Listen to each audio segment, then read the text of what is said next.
Assalamualaikum warahmatullahi wabarakatuh. Baiklah, perkenalkan nama saya Ferdi Chandrarama dari kelas MD4B. Di sini saya akan menjelaskan materi dari makalah saya tentang manajemen konflik di Maluku. Baiklah, Indonesia merupakan salah satu negara kepulauan yang memiliki masyarakat yang majemuk, yang terdapat beragam suku, etnis, adat, ras, agama, serta budaya yang berbeda-beda. Di Indonesia terdapat lebih dari 300 suku bangsa dan memiliki 200 bahasa daerah yang membedakan antar suku bangsa. Dan di Indonesia juga terdapat berbagai macam agama. Yang pertama adalah agama Islam, agama Kristen Katolik, agama Kristen Protestan, agama Hindu, Buddha, dan Konghucu. Oleh karena itu, masyarakat Indonesia disebut dengan masyarakat yang majemuk. Tetapi dalam menjaga persatuan dan kesatuan, Indonesia memiliki semboyan yaitu Bhinneka Tunggal Ika, yang artinya walaupun berbeda-beda tetapi tetap satu jua. Kondisi yang majemuk dengan beragamnya suku bangsa, etnis dan budaya serta bahasa dapat menjadikan masyarakat Indonesia rentan terjadinya konflik. Rentannya konflik merupakan sebuah dari pertentangan kebudayaan antar masyarakat yang berbeda, karena setiap etnik atau agama memiliki kebudayaan masing-masing, yaitu cara pandang, tujuan, prinsip, dan kepercayaan yang berbeda-beda. Konflik yang dapat terjadi antar kelompok juga berbeda-beda, maupun konflik yang terjadi secara individu.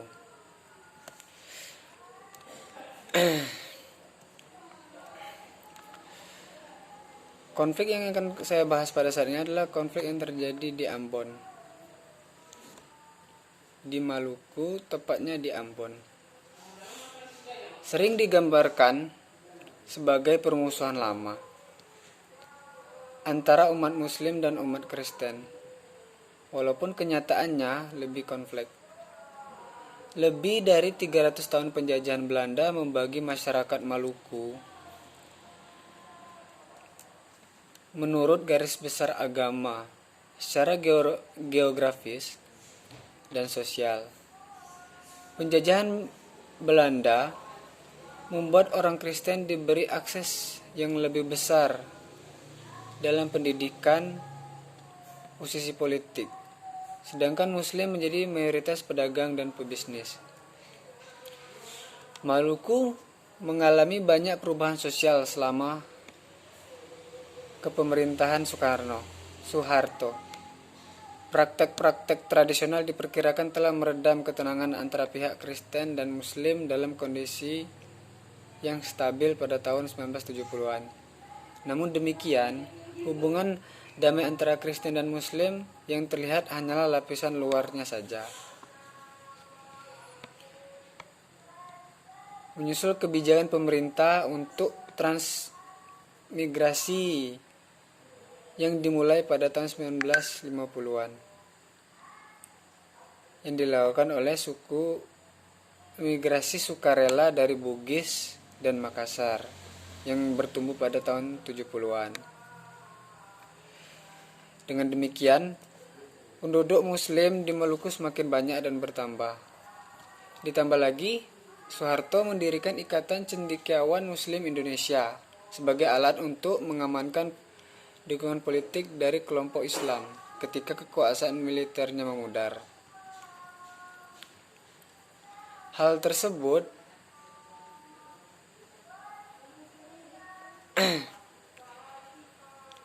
memicu kemarahan oleh masyarakat di Maluku, khususnya untuk orang Kristen. penyebab utamanya ini adalah karena pengangkatan dari Muhammad Akib Latukonsina sebagai gubernur Maluku pada saat itu, yang menyebabkan bupati di seluruh provinsi Maluku menjadi beragama Islam. Nah, perubahan ini membuat kesal penduduk asli Maluku yang di sana.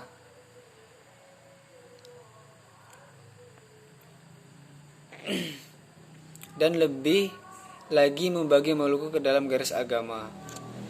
Konflik kekerasan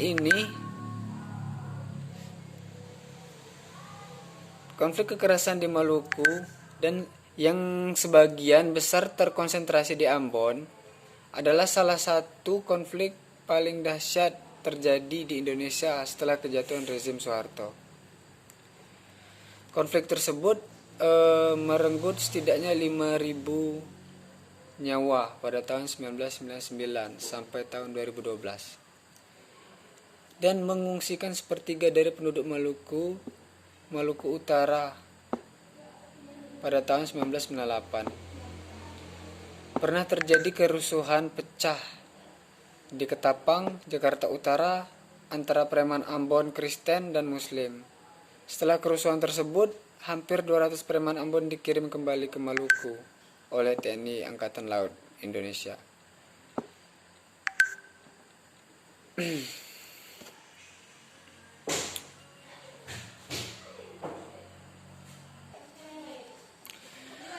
Konflik dahulu awalnya terjadi konflik di Ambon atau di Maluku.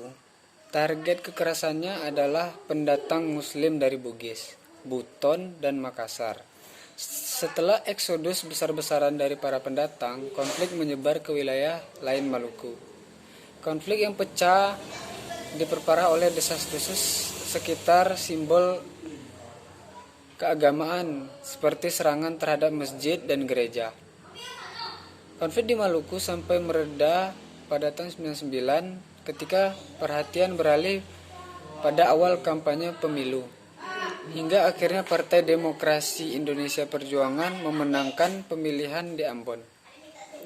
Setelah itu, kekerasan meledak di Ambon pada tahun Juli 1999 ketika kemenangan PDIP diumumkan. Kemenangan PDIP yang diartikan sebagai kemenangan Kristen membuat rakyat bergerak untuk mempertahankan agamanya dan melakukan kekerasan terhadap siapapun dari agama yang berbeda. Aparat keamanan pun terbagi dengan garis agama. Hal ini menyebabkan tidak dapat melakukan tugasnya dengan benar. Puncak dari konflik adalah serangan terhadap gereja Silo dan pembantaian Tobelo pada tanggal 26 Desember 1999. Gereja Silo di tengah pusat kota Ambon adalah salah satu gereja Protestan Maluku terbesar dan saat itu terbakar habis pada hari setelah Natal. Pada hari yang sama hampir 800 Muslim di Masjid Desa Tobelo dibunuh oleh pihak Kristen. Serangan tersebut pada akhirnya membuat pihak Kristen dan Muslim untuk terlibat lebih jauh dalam konflik kekerasan, di mana militer tidak dapat berbuat apa-apa untuk menanganinya. Ketidakmampuan pemerintah dalam menangani konflik tersebut menyebabkan kebangkitan Front Kedaulatan Maluku